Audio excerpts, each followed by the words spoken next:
Okay, hello, teacher Paola. First of all, thank you so much for accepting this interview and for helping me this academic activity. I am currently studying at UNAC, and for one of our assignments in the course Education in Colombia, we are learning about bilingualism policies and how they affect the quality and equity of education in different parts of the country. I will ask you 8 questions about your teaching experience. Before each question, I'll briefly explain the topic so you know what it's about. Your answers don't have to be technical. Feel free to answer honestly from your point of view as a teacher. Your perspective is very important for this study. Okay, let's go with the first topic bilingualism policies and challenges in Colombia. Let's begin by talking about bilingualism in Colombia. Over the last 2 decades, the Colombian government has promoted several policies to improve the teaching of English in public and private schools. These policies are part of the National Bilingualism Program and aim to help students to develop communication skills in English to access better academic and professional opportunities. However, in reality, not all schools have the same resources or support to follow these policies equally. Some regions, especially rural areas, face challenges like lack of trained teachers or limited materials. I'd like to ask you about your experience with this. Okay, the first question is, do all students in Colombia have the same chance to learn English? No, definitely not. It's not a secret that our country suffers of a lot of inequality, right? So the opportunities that students have are very different depending on where they are and how they're living. For example, in big cities, in private schools, they can have a lot of more opportunities of learning with well-trained teachers, and they have more tools so that they can learn better. They have the opportunity to even connect with the language easier because they have access to internet. Everything is easier.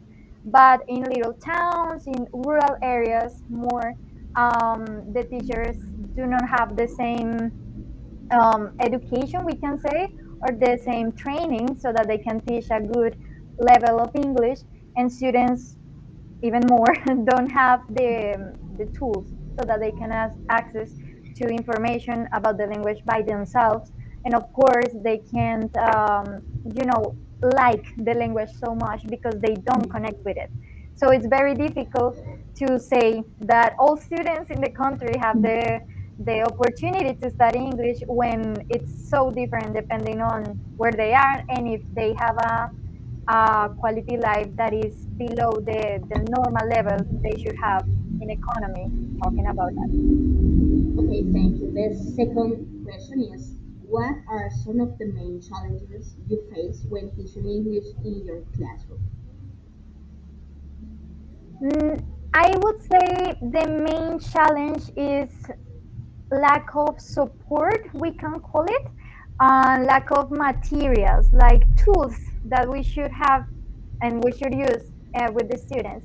Maybe we have to create everything by ourselves, so it's very difficult to reach a level where students can feel very confident, where they can be prepared to use the language in a very well way. So I would say that we have the support more theoretical, but in practice, in the materials, in the tools that we need, we don't so much. Okay, and let's go with the topic 2, basic learning rights of English. Now I'd like to talk about something called the DBA. These are short documents created by the Ministry of Education to guide what a student should learn in each subject and grade. For English, the DBA offers learning goals for each level and helps teachers plan lessons. The idea is to ensure all students in Colombia learn the same basic content. However, some teachers feel these documents are too general or not connected to their students' real needs. I like to know your opinion. So the third question is, do you use the DBA when you plan your English lessons? And how useful are they for your students' needs? I think the CBA is useful as a guide of what students should learn in certain levels and certain grades, but maybe it's just that, like a guide. We shouldn't apply it so much, like rigorously, because it has a lot of theory that doesn't apply to the real lives of the students. So it's difficult to make them connect, as I was saying before, to connect with this reality of what they have in the DBA. So it's useful because it says like, okay, a student of this age should learn these things, but it's not easy to teach it just like it is there, because we should make students feel comfortable with the language and make it like interesting. So what I do is to adapt it. Okay, the fourth question is, do you think the DBA connects well with your students' real life communication needs? Okay, there, there we go. I In- was saying, yeah, as I was saying before, it's very difficult to connect it. It sounds like the DBA is very general. I agree with what you were saying before, because it's like, okay, a student should learn, I don't know, how to say their name in a situation like this. Yes, but what is a 15-year-old student facing in real life? Maybe they are in this circle, so in this social circle, in this kind of situation. So we should face towards that, not towards, like, general information that they won't find useful. I I remember my experience when I was in high school. It was very, very difficult to connect with that content in with the way it was taught, of course. So I feel what students feel, and it's very hard for them to like a language that they don't feel useful in their lives. okay, thank you. The third topic is suggested English curriculum. In addition to the DBA, the ministry also created a more complete English curriculum for secondary school, that is from 6th to 11th grade. This curriculum includes detailed goals and topics based on international standards like the Common European Framework of Reference for Languages. According to this plan, students in 11th grade should reach at least a B1 level of English. But in practice, many teachers feel it is difficult to follow this plan because of classroom realities, for example, students' low English level, lack of time, or lack of support. I'd like to hear your opinion about this curriculum. Are you familiar with the suggested English curriculum for grades 6 to 11? How closely do you follow it? I'm familiar with. I have looked at it a couple of times, and I find it useful, as I was saying before, as a reference. Maybe, like, you can see exactly what goals we should follow, and it's important because we should try to teach these kind of things. But definitely, I have to make changes to them so that I can adapt that content to every kind of classroom and student that I have to teach to. So it is useful because, of course, it's what a student should learn and what we should face towards in the European level.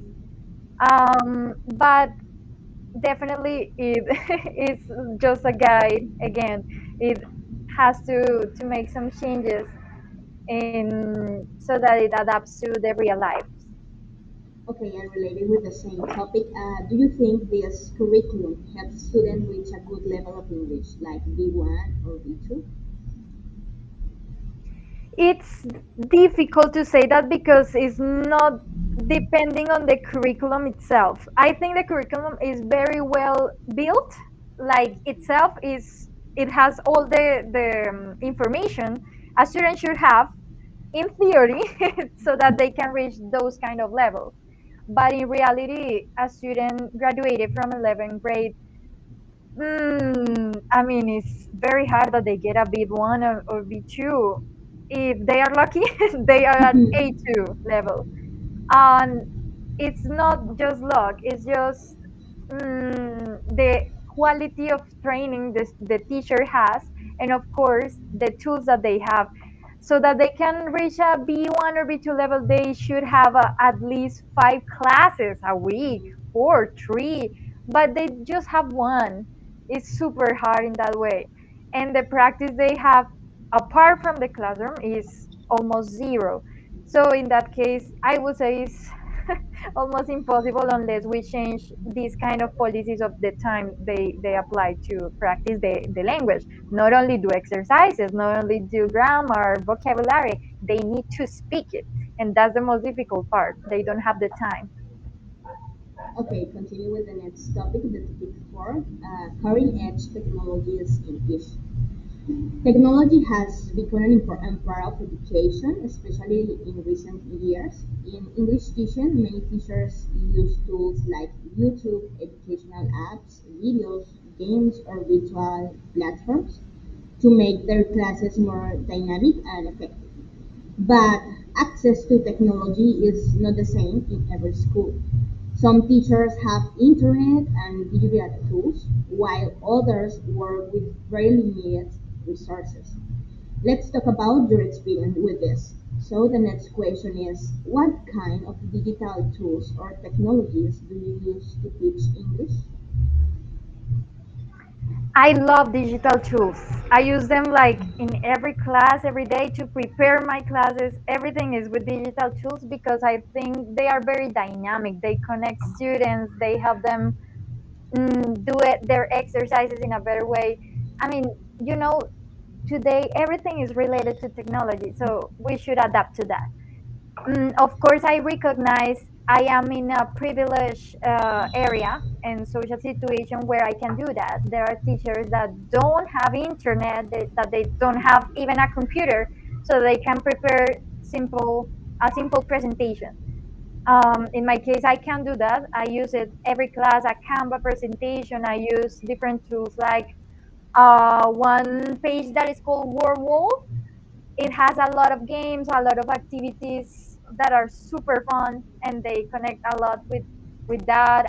Live worksheets is another one where I can download different worksheets.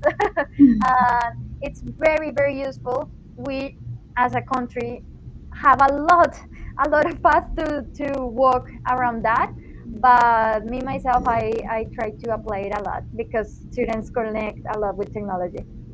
Okay, and the last topic, the topic five, is education for students with special needs. Finally, I'd like to ask you about inclusion. In every classroom, there are students who may need special attention, whether because of learning difficulties, attention problems, physical disabilities, or emotional needs. The Colombian education system promotes inclusive education, meaning that all students, regardless of their condition, should learn together in the same classroom. But this can be a challenge for teachers, especially when they don't have training or resources.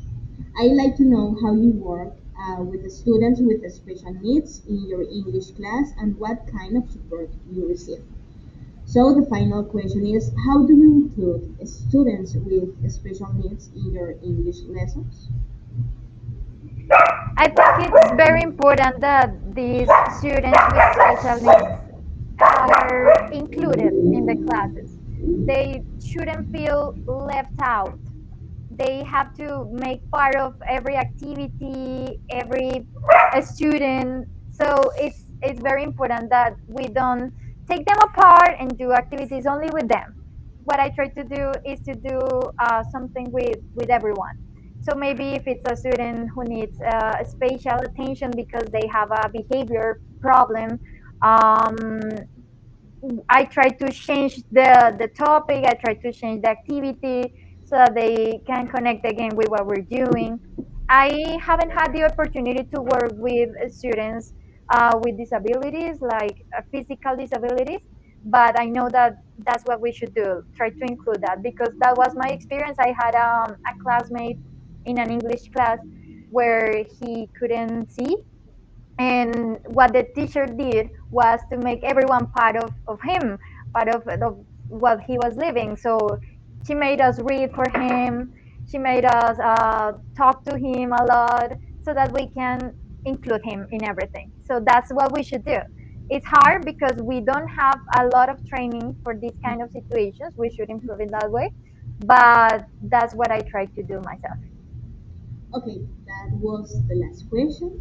Thank you again for your time, your passions, and your willingness to support this academic task. Your experience and reflections are very valuable for my learning and will help me complete this assignment with a better understanding of what it means to teach English in Colombia today. I really appreciate your help. Thank you, Paul. It's a pleasure. Bye bye.